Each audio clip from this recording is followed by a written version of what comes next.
What is going on, people? Feroncio here, and in this video I'll explain to you exactly how happiness works and how to reach 100% settlement happiness consistently. Additionally, I'll demonstrate these principles by raising a settlement to 100% happiness from the very beginnings, right after acquiring it. And as an extra bonus, at the end of this video, I'll also show you how to fix stalled settlements and set it right to achieve 100% happiness. Most players get stuck at 80 or even 90% and never understand why. In this video, I'm going to show you exactly how settlement happiness works, the fastest setup to reach 100% happiness, and the mistakes that stop happiness to raise to 100%. Reaching 100% happiness in Fallout 4 is one of the most misunderstood trophies in the game. Starting by its own wordings, reach maximum happiness in a large settlement. But what is a large settlement? And what is a small settlement? How do you distinguish between them? Let's start by looking at settlements. There are 30 settlements in the base game, but with the add-ons and Creation Club packs, the total raises to 42. So, which of these 42 are classified as large? Each settlement has a default max population of 10 settlers, plus one extra settler for each point of charisma the player has, which totals to a max of 22 settlers, 10 from the leveling, plus 1 from the charisma bobblehead, and 1 from your special magazine. A radio beacon is generally required to attract more settlers, but one can send companions to settlements and can recruit a few non-companion characters to join. Alternatively, settlers can be told to move from one already populated settlement to another settlement. The population limit for Vault 88 is higher than everywhere else by an additional 10 settlers. And the size on top of the settlement bar is just the limit of objects that can be placed in its boundaries. Limit that is easily bypassed by dropping objects on the ground and scrapping them. So, to make a long story short, with the exception of Sanctuary Hills, for obvious reasons, it really does not matter what settlement you pick. You should be able to reach 100% settlement happiness in any of them. However, as you will see, some settlements will require more resources than others due to the number of settlers. Bottom line, the more settlers a settlement has, the harder it is to reach 100% happiness on it. Reaching 100% happiness in any of your settlements is not a random event. It is a calculated and precise condition, and you have full control over it. Requirements. Reaching 100% happiness in a settlement is a mid to late game achievement, and you will need the following perks: Charisma level 6, Local Leader level 2, which is needed to build stores, and Cap Collector level 2, which is needed to build a level 3 store. How happiness works.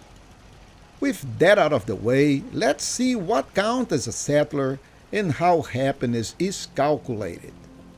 Only settler counts as a settler.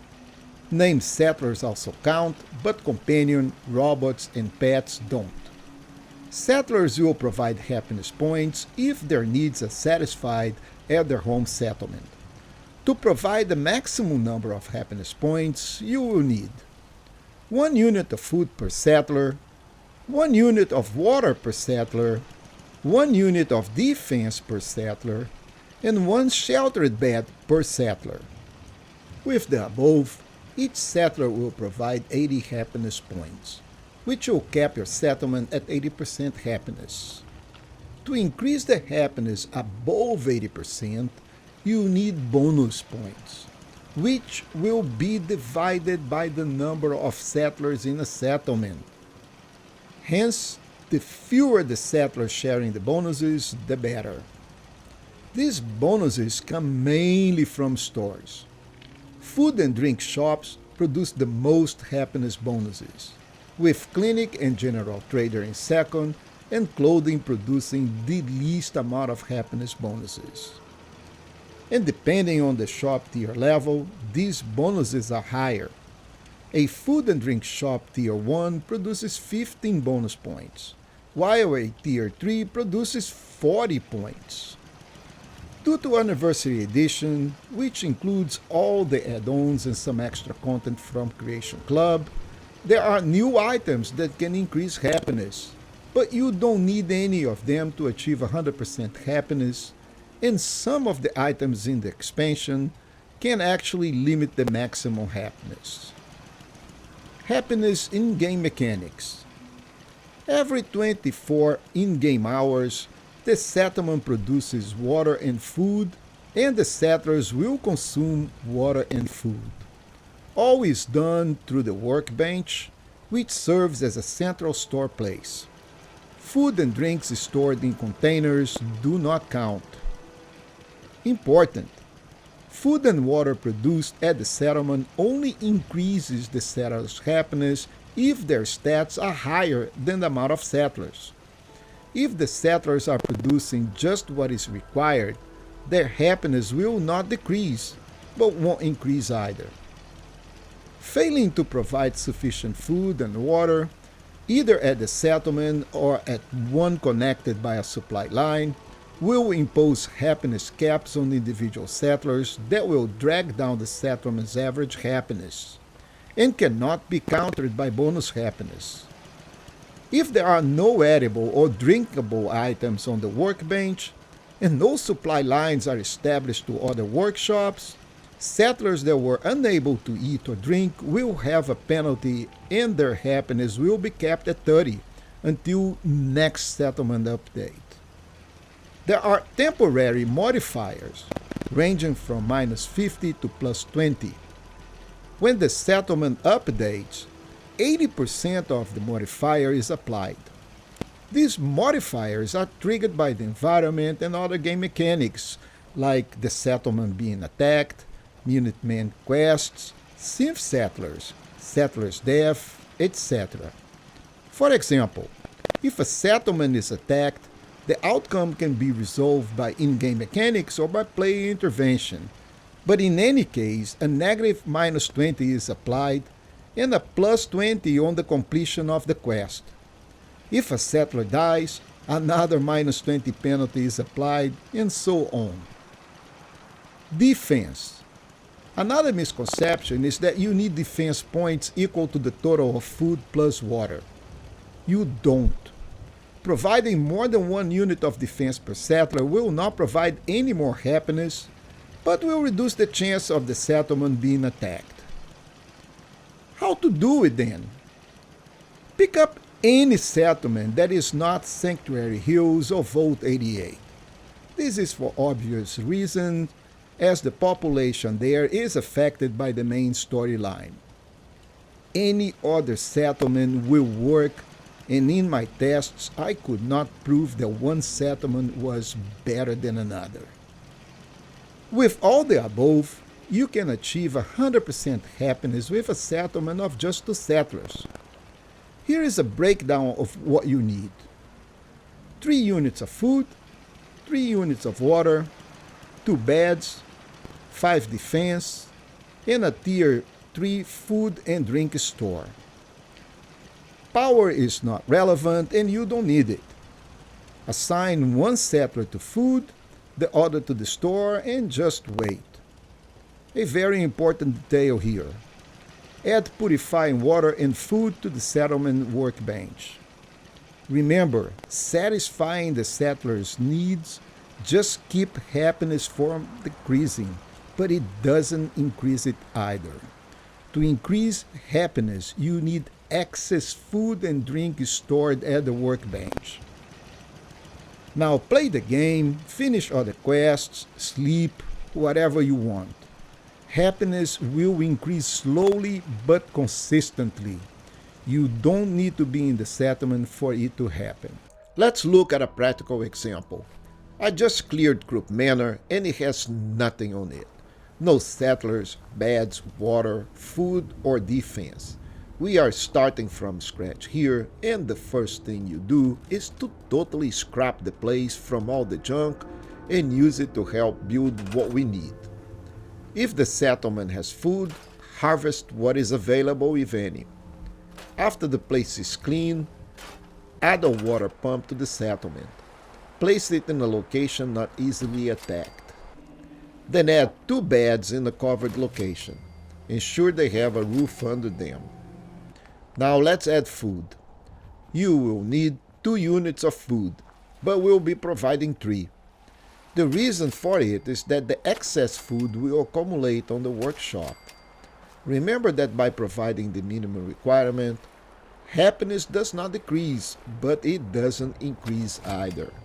To increase happiness, you need more food and water stored at the workshop in addition to what is produced. You should also harvest your food from time to time and add it to the workshop. This does not impact the work settlers do, and it is an important source of food. Also place a few extra bottles of purified water in the settlement workshop, along with a few extra units of food. Now build a machine gun turret in a strategic place to defend your settlement. Look for elevated places if possible. With all the above, your settlement is set for the 80% happiness. But if for reach 100%, you will need those bonuses we discussed previously. Build a restaurant, which is a level 3 food store. Placement is not important, but I like it close to the housing. Lastly, you need settlers. Head to Sanctuary Hills or any other settlement you have placed a recruitment tower and send 2 settlers to Krupp Manor. You can do this by selecting the settler and use the move command. After your settlers arrived, assign one to the food and the other to the shop.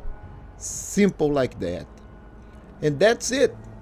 Now, enjoy the game, go do a few side missions, manage your other settlements for water and food, sleep, do Minutemen requests, whatever you want.